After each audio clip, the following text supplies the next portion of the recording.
is NDTV, and you're watching NDTV Prime.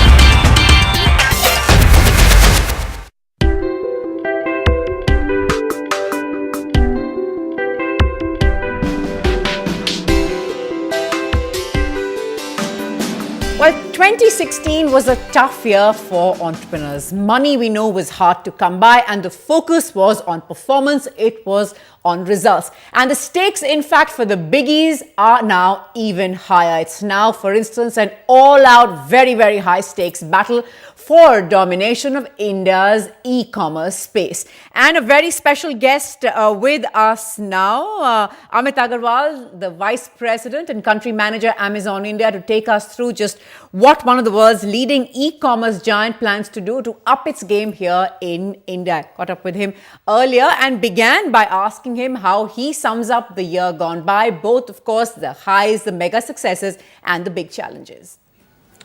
Yeah, I think if you look at Amazon's history in India, we've been around for a little over 3 years.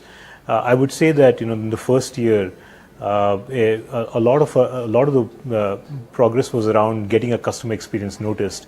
The second year, it was about getting adoption. If I look at 2016, I think what would define this year for Amazon in India is the fact that we became a leader in e-commerce and all the things that matter to customers. Our investments in technology, innovation and infrastructure actually started spinning the economic flywheel of India, the key pillars of Digital India and Make in India. And the third key takeaway for us is that we demonstrated how you could start impacting the consumer, seller, and the e-commerce ecosystem at scale. So I think those three are the big takeaways.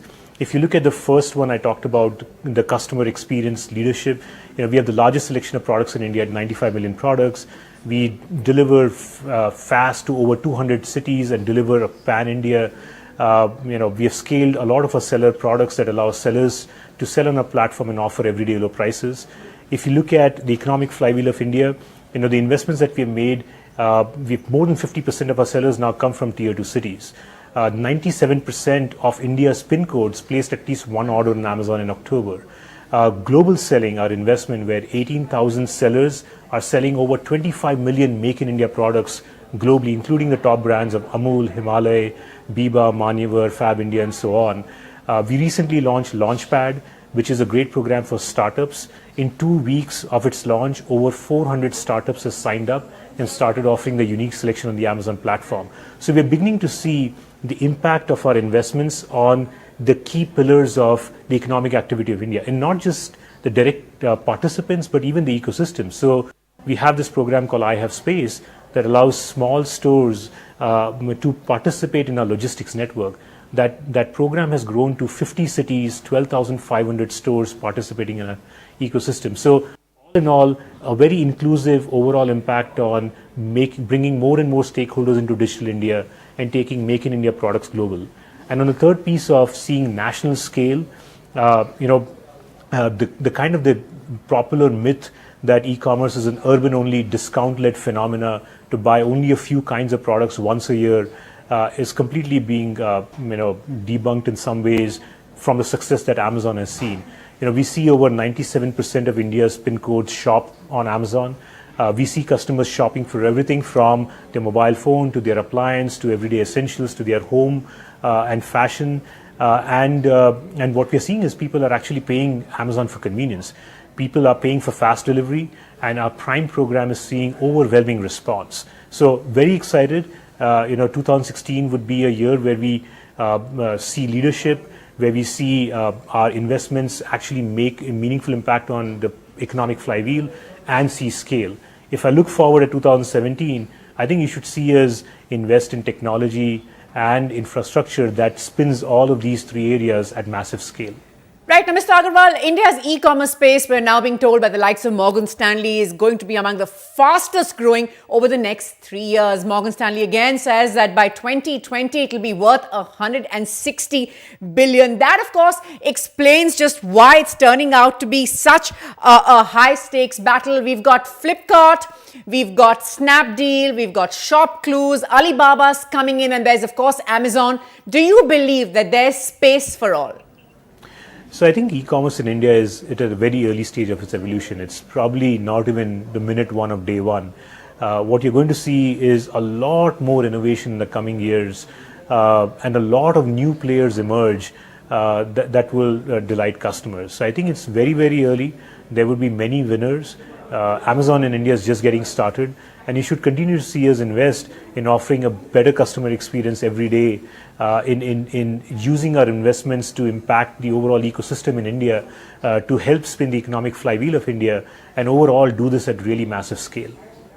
Right now, the big controversy in recent weeks has been our homegrown giants, the likes of Ola and Flipkart in particular, talking about what many have called the need for protectionism. They've gone on record, in fact, to say that what we need is foreign capital, what we don't need are foreign companies. That's, of course, alluding to the likes of you and even Uber. How do you respond to that? I think one of the good things about working for a company that's very focused on things that disproportionately matter to customers and that don't change over time. What I mean is our strategy is completely focused on 3 pillars of customer experience: selection, low prices, and fast delivery. And the reason why these 3 pillars matter is because customers disproportionately care about these 3 things. And the good news is that no matter what changes in this world, the customer preference for these things is not going to change. You won't have, after 20 years, customers say, I want less selection at higher prices and slow delivery. And it's very rare in your business strategy you come across 3 things that are disproportionately important and they won't change. So when you are a part of a culture where you're very focused on a strategy that's focused on things that are invariant with time, you really don't pay much attention to what's being talked around you. So, I'm so focused on offering a better customer experience every day, and that's what you should continue to expect from us.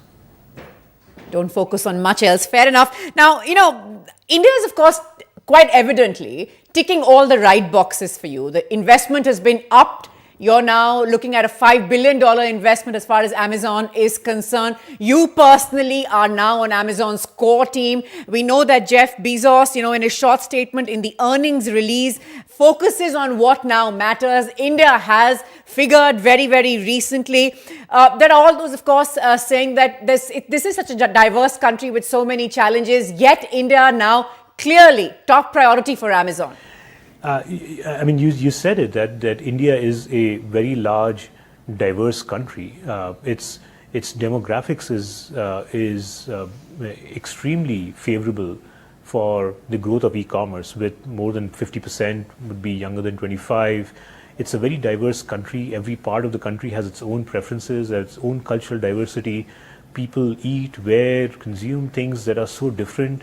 Probably the only organized way that the customer can satisfy their needs in such a diverse country is probably through their mobile phone, and that is increasing dramatically. The adoption of mobile internet is increasing dramatically in India. So, in addition to just how the convenience of shopping anything you want online, getting it at great prices, getting it delivered to your doorstep fast in delivery, there are several more tailwinds in India about the diversity, about the mobile internet, about the demographics. So India is a fabulous opportunity for e-commerce to thrive. And the great part is, when you think about e-commerce, what it does is, as I just gave you example, when you invest in customer experience, when you try to make it easier for customers to buy anything online, you're actually investing in infrastructure and technology that has a real economic impact on the country. So every time you bring in a seller from the remote part of the country, every time you make it accessible to a remote customer, you are furthering the Digital India cause. Every time you invest in infrastructure, whether it's warehousing, logistics, you are actually investing in that community that gets jobs. Every time you are bringing a new store into your I Have Space network like Amazon does, you are bringing a whole set of new entrepreneurs in the ecosystem to participate in this revolution. Every time you take a local business global to sell their products on the Amazon.com site, you're taking a Make in India product global, giving them hundreds of millions of customers, which allows them to invest more in manufacturing.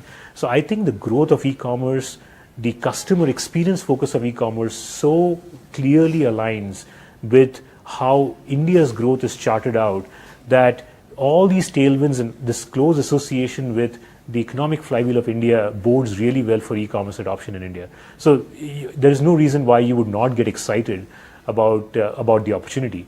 And when you are in such an early stage and already established leadership position, and you're growing 100% year over year in a landscape that is mostly flat, that means that customers are preferring you over everybody else. So what would you say to all those who say that it's all about capital dumping or all about who has the deepest pockets? What about more than that? Has it all come down to the money being invested? As I said, the only thing that matters is, are you providing a better customer experience than what they can get anywhere else?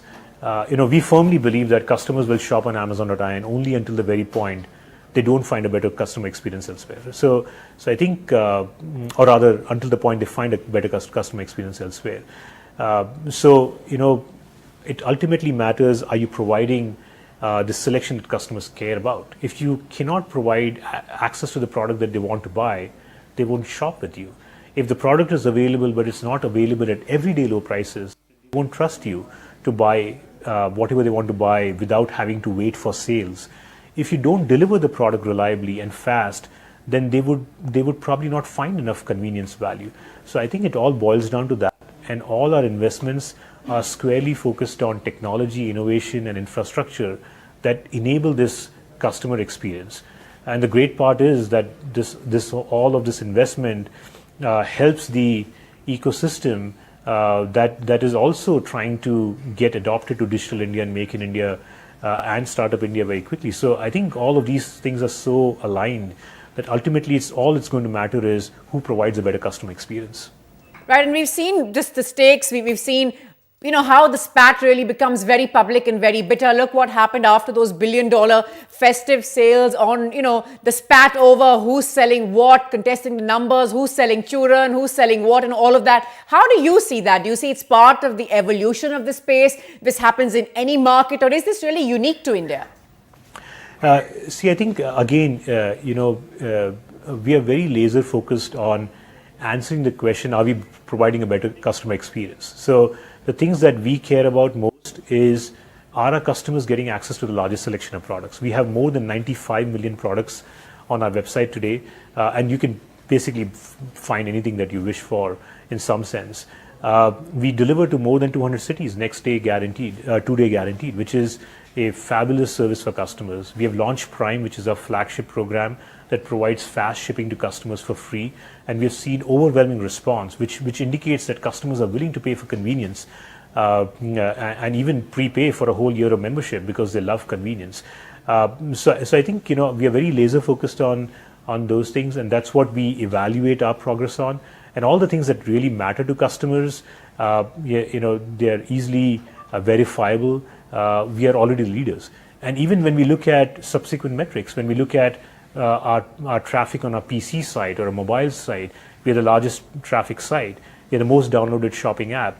So all the things that really matter to customers and that you can track your progress on, we are very, very excited that we are in a leadership position.